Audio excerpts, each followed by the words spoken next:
The night swallowed Highway 43 whole. Headlights cut a thin, trembling path through fog that smelled of rain-soaked dust and mesquite, scattering ghosts across the windshield. I'd answered my share of calls in 22 years wearing this badge, but none that began with a whisper through dispatch. "Sheriff, one of the missing just came home." I turned the cruiser onto Miller Creek Lane, tires hissing over gravel. Porch light glowed in the distance, warm as a memory, and for a split second I thought maybe it really was a miracle. A figure swayed in that honey glow, a man I'd buried 5 years ago after his truck washed into the Sabine. Boots still muddy, same flannel shirt his wife kept folded in a drawer, tags still stitched with his name, Warren Kell. He looked at me as I stepped from the car, my hand near the holster, not from fear, out of habit. "Evenin', Sheriff," he said, voice dry and clean, like wind through old corn. I asked where he'd been. He smiled thin. "Didn't go nowhere. You did." Behind him, the porch boards creaked, though no one moved. His wife screamed from inside, the sound piercing enough to lift birds from the power lines. The man turned toward the noise in slow motion, every joint stiff as if remembering how to bend. And when he faced me again, his shadow was pointing the wrong way. I'd always figured our county didn't need more than one deputy and a reliable truck, but that was before the disappearances started. Harper County, Texas, 90 miles east of nowhere. Population swinging between 400 and 500 depending on how the harvest went. A single blinking stoplight by the diner, a water tower that leaned just enough to make tourists nervous. Out here, heat shimmered like a mirage, cicadas sang in rotating shifts, and the horizon seemed flat enough for God himself to stretch out for a nap. I keep my office in a converted feed store across from the diner. The smell of grain never left, and neither did the guilt of the cases I never solved. I still polish the badge more than it needs. Habit, pride, maybe penance. Folks around here know me as Sheriff Dana Rourke. Widowed, God-fearing enough to pass Sunday muster, cynical enough to pocket a fifth of whiskey in the glove box. Law enforcement in Harper County mostly meant strays, drunks, and the occasional lost hiker who took a wrong turn off Highway 43. Then, in the last 3 years, 12 names had been stapled to the bulletin board under missing. Ranch hands, students, an old woman coming back from bingo, vanished between grocery store and gravel road. Tracks sometimes led out past the oil fields, sometimes just stopped where the dust began. We dragged creeks, questioned drifters, prayed over empty coffins. Nothing ever came back. Not until tonight. The locals whispered curses, government plots, even angels.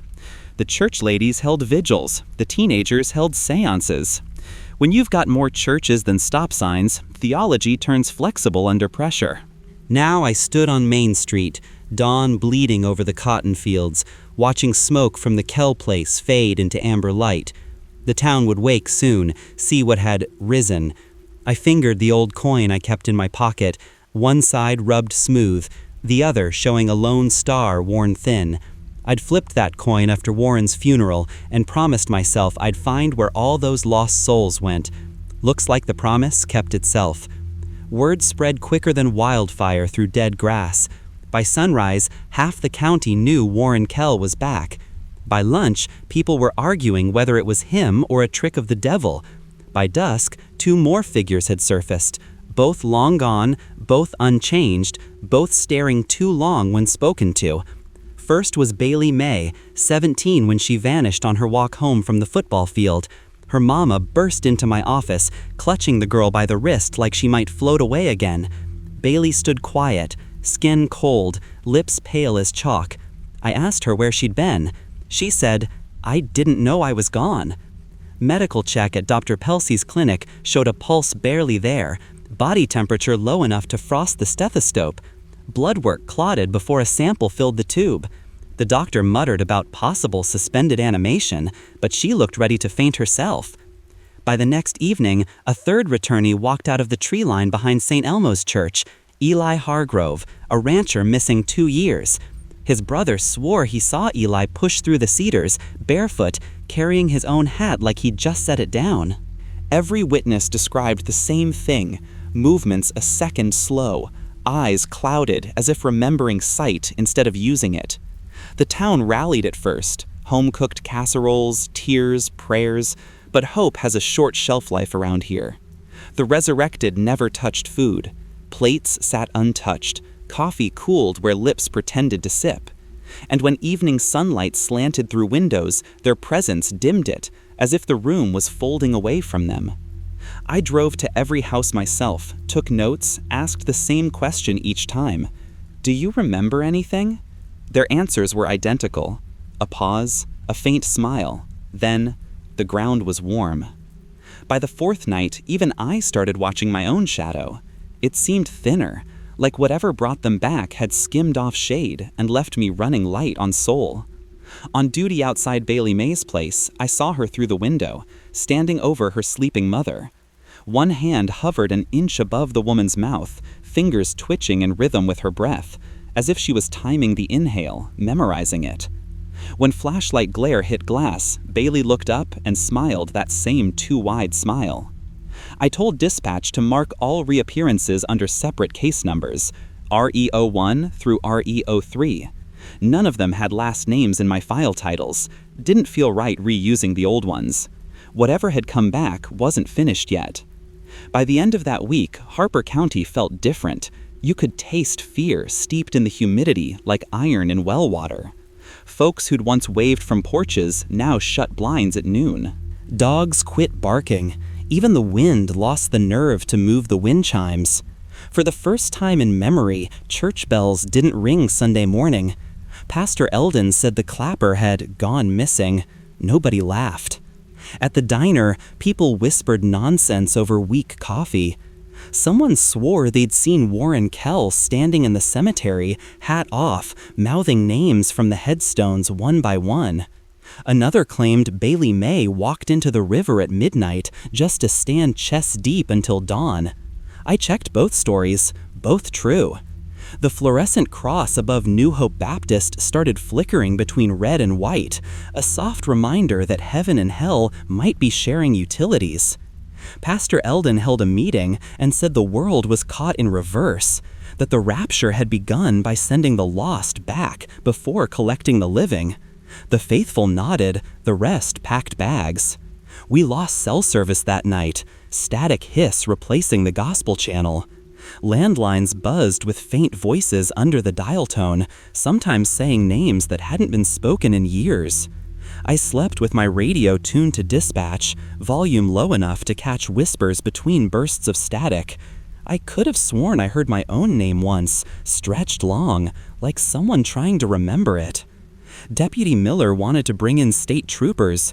I told him the state never did much for ghost stories. Besides, this was our cross.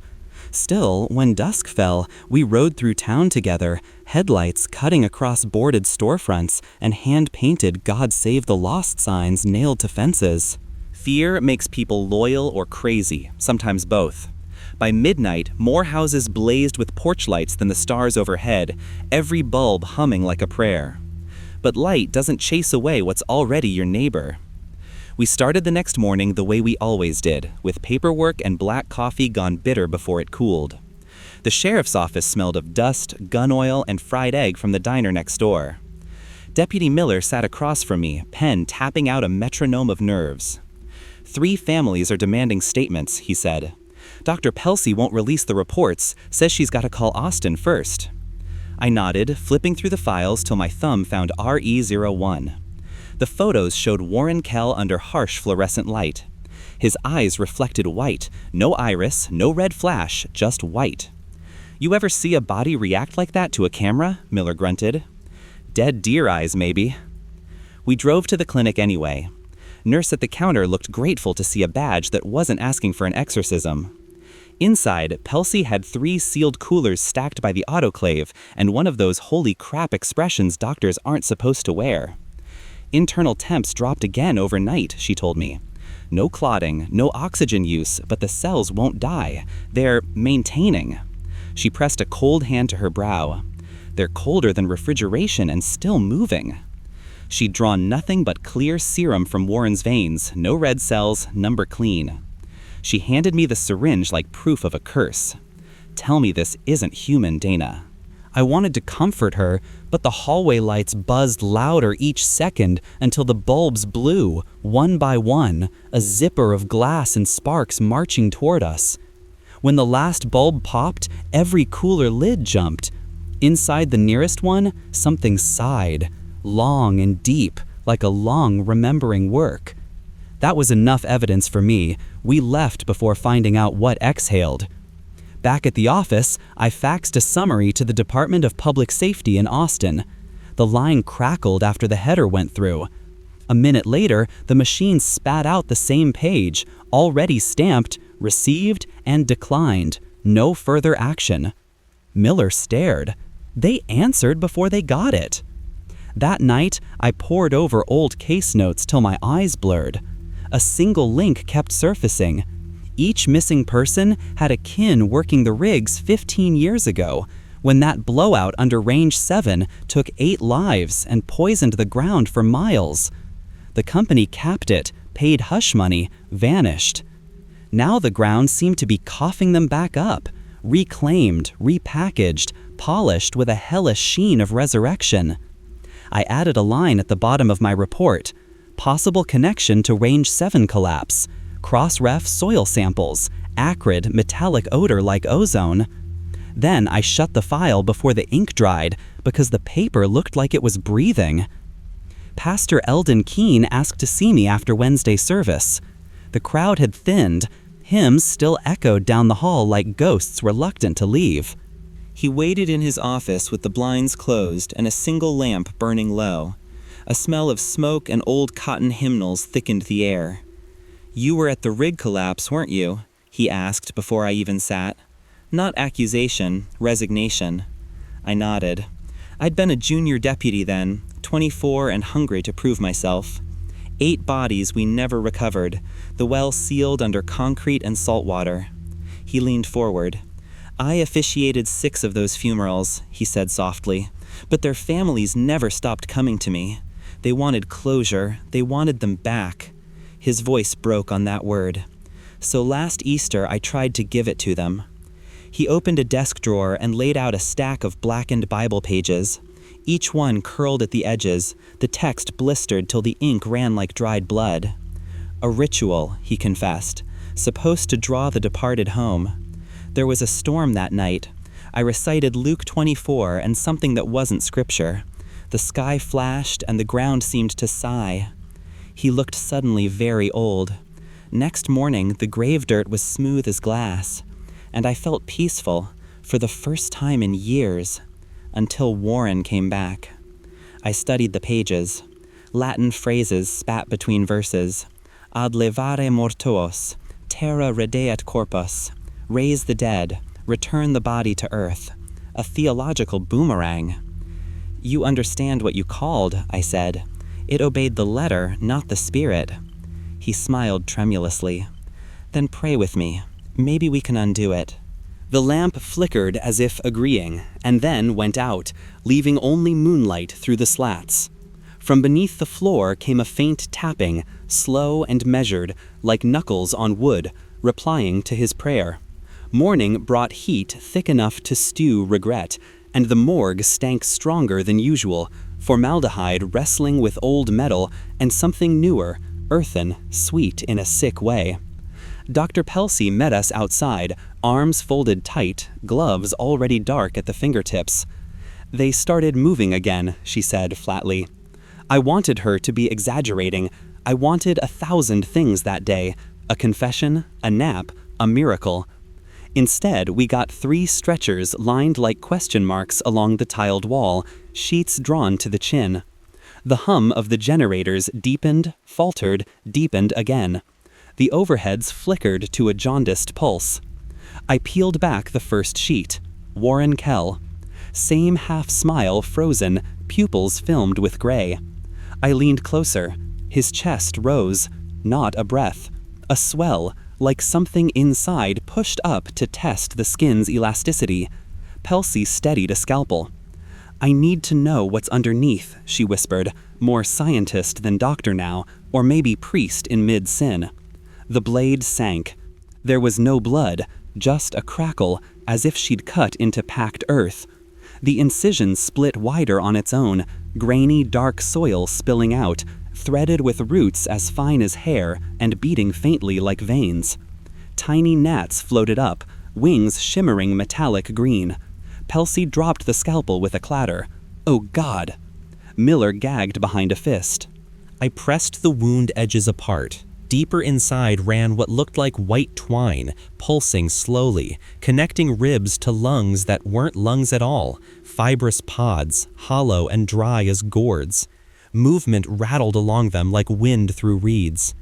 "Get me a camera," I said, my voice quieter than I intended. She lifted her phone, flash blinked. The screen went white. When the glare faded, every locker door in the morgue hung open. One by one, sheeted figures sat upright as if answering roll call. Their mouths moved, not voices, just the grinding of grit over enamel. The sound crawled up my spine, and I knew the phrase before hearing it. The ground was warm. Pelcy ran. Miller raised his pistol out of reflex, but I knocked his arm down. "You shoot dirt," I said. "You just feed it lead." Something in Warren's chest creaked. Roots curled over the gurney's edge, slithering toward the floor like they'd learned direction. One grazed my boot, and the leather bubbled where it touched, leaving a black, perfect fingerprint on the toe. We backed to the door as the bodies lay down again, soil oozing from nostrils, eyelids closing in unison. The overhead lights steadied, humming bright. No one spoke until we reached the parking lot. Pelcy tore off her gloves and scrubbed at her skin like Lady Macbeth, muttering over and over, "They're planted, not born." I wrote that in my notes, word for word. By dusk, the town demanded we do something, so we did what small towns always do when they're terrified. We locked the problem up. 3 returnees, 1 cell each, steel bars and fluorescent lights. Miller bolted the doors himself and left the keys on my belt as if proximity to authority could cancel superstition. I sat at the booking desk, trying to make sense of the paperwork. The forms looked normal until I noticed the ink shimmered wet no matter how long it sat, black puddles that refused to dry. I turned the page. Thin grains of dirt drifted off it, scented faintly of ozone. At 8 p.m., the power browned out. Generators kicked in with a cough. The monitors showed each prisoner sleeping or pretending to. Their stillness reminded me of scarecrows between gusts of wind. I poured more coffee, counted the hum of the bulbs. Then came the voices. Not screams, whispers layered within the AC ducts like choir practice gone wrong. Each voice carried a different tone, yet every syllable pronounced the same name. Miller. The deputy froze. "They're just messing with you," I said, but my tongue stuck to the roof of my mouth. One camera flickered. Cell 2 stood empty. We hurried down the hall, boots on concrete echoing too loud against silence. The bars were closed, padlock intact, inside air smelling like wet copper. No Bailey May. Footprints led up the wall and stopped at the ceiling vent. By the time we checked the next camera, cell 1 was vacant too. Warren Kell, gone. Door still latched from outside. Screen static spazzed and then cleared. The 3 of them standing side by side in cell 3, facing the corner, lips moving. The same rhythm, mouths opening and closing in perfect unison like fish gasping for air. Light snapped black, and something cold ran between us, a pressure like being watched by the floor. When the power flickered back, every cell was empty, doors still locked. Not one hinge moved, not one sound. Miller crossed himself, and I didn't stop him. Whatever walked out of those bars didn't need keys. It had routes older than walls. The phone on my desk rang at dawn, shocking the silence like a gunshot. Landlines had been dead for days, so seeing Field Office Range 7 flash across the cracked display made the hairs on my arm try to leave town first. Miller was beside me, still nursing his 3rd cup of tar-thick coffee. I picked up. Static coughed through the line, followed by a man's voice, thin, wheezing, unfamiliar. "Sheriff," it rasped, "you'd better come out here. Ground's moving again." "Who's this?" "Dalton Briggs," he said. I knew the name, foreman on the old capping crew, retired after that blowout 15 years ago. "I came to check the pumps. There's faces in the mud, ma'am. They're breathing." The line folded back into static before I could respond. The road to Range 7 looked abandoned, scrub grass reclaiming asphalt, pump jacks frozen against the sunrise like steel dinosaurs.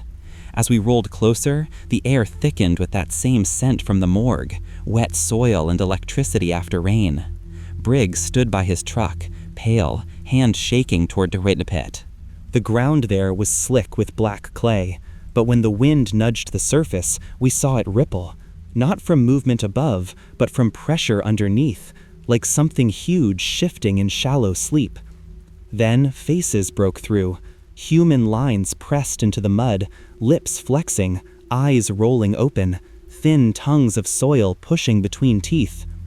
Each one resembled a missing person, yet softer, unfinished, as if sculpted from memory instead of flesh. They mouthed words we couldn't hear. My radio hissed alive on its own. From the speaker, the ground was warm. Miller stumbled back. Briggs fell to his knees muttering prayers. I just watched the faces sink again, leaving only air bubbles that smelled faintly of blood. Every returnee we'd cataloged had kin here. The pit was their heartbeat, a dark, pulsing womb in the clay, and it wanted its children home. A storm met us halfway back to the truck, pushing sideways rain that felt like soup straight off the stove, too hot, too heavy. Lightning crawled across the sky horizontally, spider-veining over the rig skeleton. Miller yelled something, but the wind stole consonants and left me with vowels of pure panic. We could have run, should have, but there's a draw to the truth, the same kind that makes people slow at a wreck. So we went down. The old maintenance stairway clung to the rim like rusted ribs. Each step moaned as if warning us off.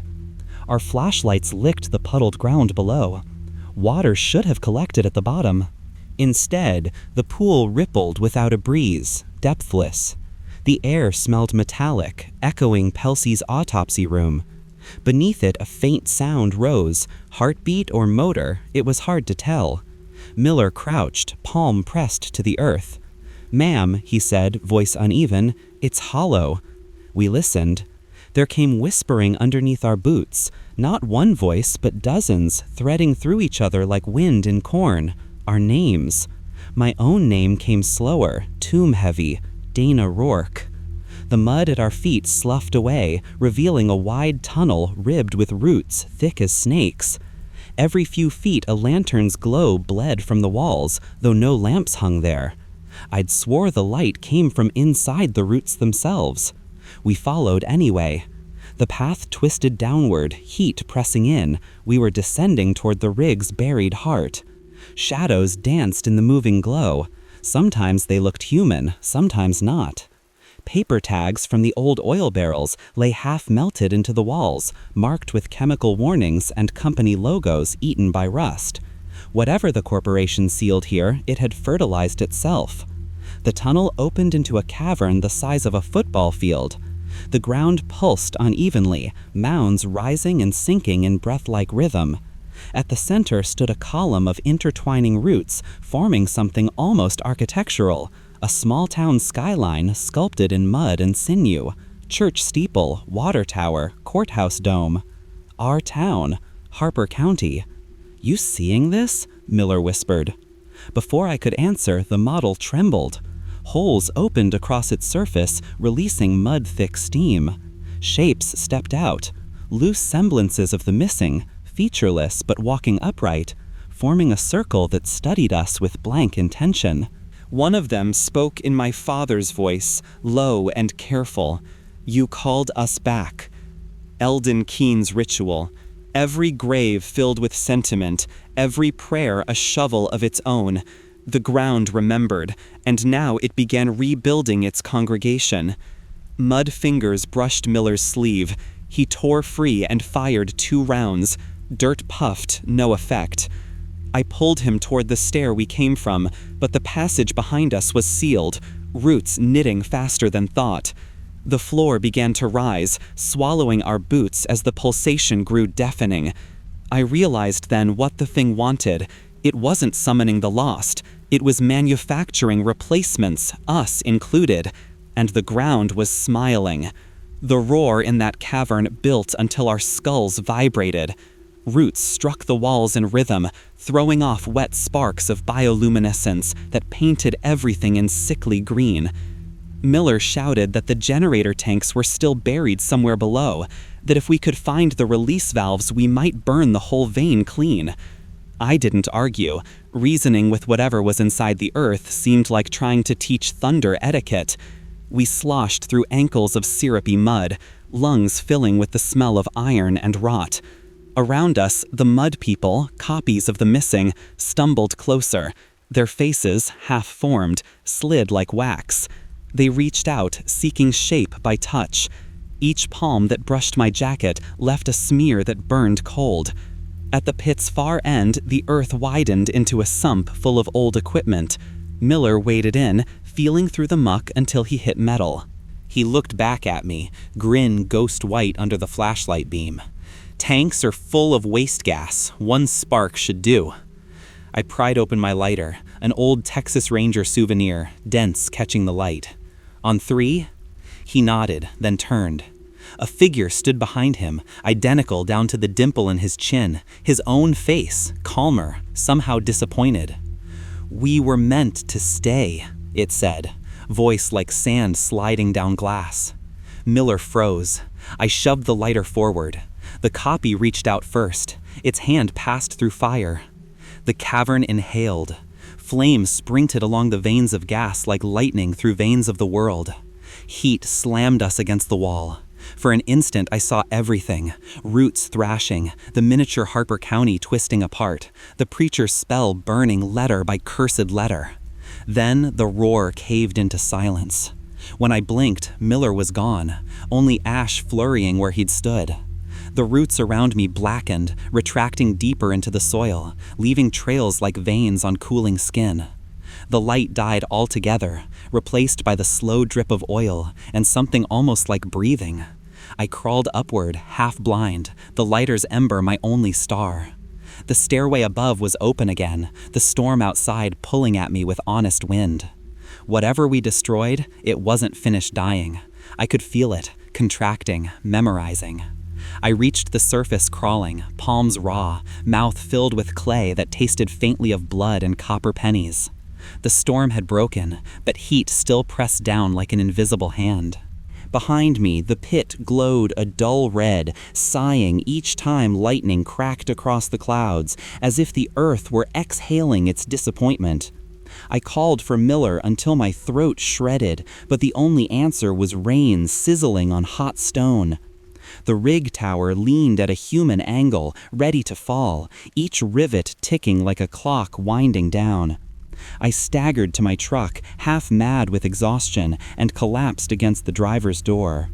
In my reflection on the window, I saw lines running beneath my skin, thin root patterns tracing wrists to elbows, glowing faintly whenever thunder rolled. A voice, or maybe memory, whispered from the radio speaker. Not the dispatch tone, softer, familiar. "You called us back." I turned the dial. The station knob spun on its own, stopping at a frequency without numbers. The voice changed, lower now, almost tender. "You carry us better than the ground did." The glow on my arms pulsed like a heartbeat. I pressed my hands into the wet dirt beside the road, trying to dig it out, to leave it behind, but the soil recoiled, shivering away from me. Whatever Miller ignited had only traded places. The roots weren't in the ground anymore, they were under my skin. Lightning split the horizon, showing Harper County far away in silhouette, water tower, church steeple, my office light still burning, though the grid was dead. The earth below me trembled, not with explosion, but with acknowledgement. I drove into the storm anyway. Duty's a stubborn ghost. It never dies, it just finds new law to obey. Morning arrived quieter than it should have. The rain had rinsed the fields clean, leaving only a smell of scorched sage and oil. From a ridge above town, I could see Harper County laid out like a postcard, orderly, unharmed, unbelieving. But the silence under it wasn't peace. It was pause, like an orchestra waiting for the next cue. The radio still worked sporadically. Emergency channels were chatter about thunder damage, pipeline rupture, unverified explosions. Nobody mentioned the missing, not once. When the morning news from Austin listed Miller among the confirmed dead, they included me too. Sheriff Dana Rourke, killed in service. I should have felt relief. Instead, I felt seen. It wasn't over. Back at the courthouse, papers lay curdled and wet. The walls cracked where roots had ripped through drywall. I wrote my final report by hand. Computers refused to start, screens glowing faintly like eyes behind frost. The words came faster than my wrist could move, sentences fusing into runes I didn't recognize. When I paused to breathe, a second pen scribbled alongside mine, perfect mirror tracing identical lines backward, as if my reflection had always wanted a chance to speak. I signed the report twice. The ink on the second signature didn't fade when I blotted it. It bled upward like sap, forming a pulse that beat once beneath the page and stopped. Outside, funeral smoke curled from chimney stacks where no one had died.